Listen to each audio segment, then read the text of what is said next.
एफडीएचे आयुक्त तुकाराम मुंढेंनी कारवाईचा धडाकाच लावलाय। पुण्यातल्या स्वारगेट बस डेपोवर एफडीएकडनं तपासणी करण्यात आली। इथल्या सगळ्या दुकानांवर एफडीएने धाड टाकली आहे। विविध दुकानांमध्ये पाहणी करून जोपर्यंत स्वच्छता होत नाही तोपर्यंत दुकानं बंद ठेवण्याचे आदेश एफडीएने दिले आहेत।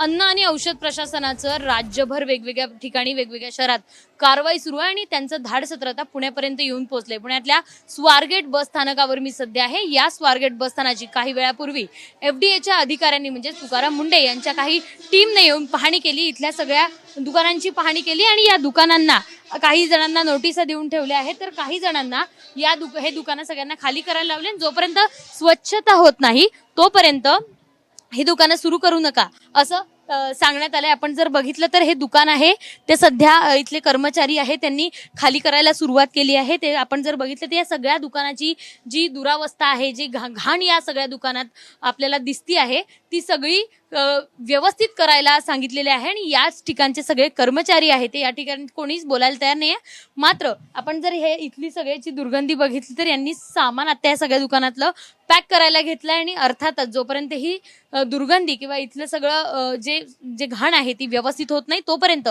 हे दुकान सुरू करणार नाही असं जे आश्वासन आहे ते एफडीएच्या अधिकाऱ्यांनी दिल्याचं आपल्याला पाहायला मिळतं। मात्र एका कर्मचाऱ्यांनी दिलेल्या माहितीनुसार 5 ते 5:30च्या दरम्यान हे एफडीएचं पथक या ठिकाणी पोहोचलं, त्यांनी कारवाई केली आणि अनेक दुकानांना नोटीस दिल्याचं पाहायला मिळतंय।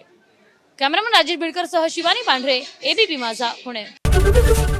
एबीपी माझा, उघडा डोळे बघा नीट।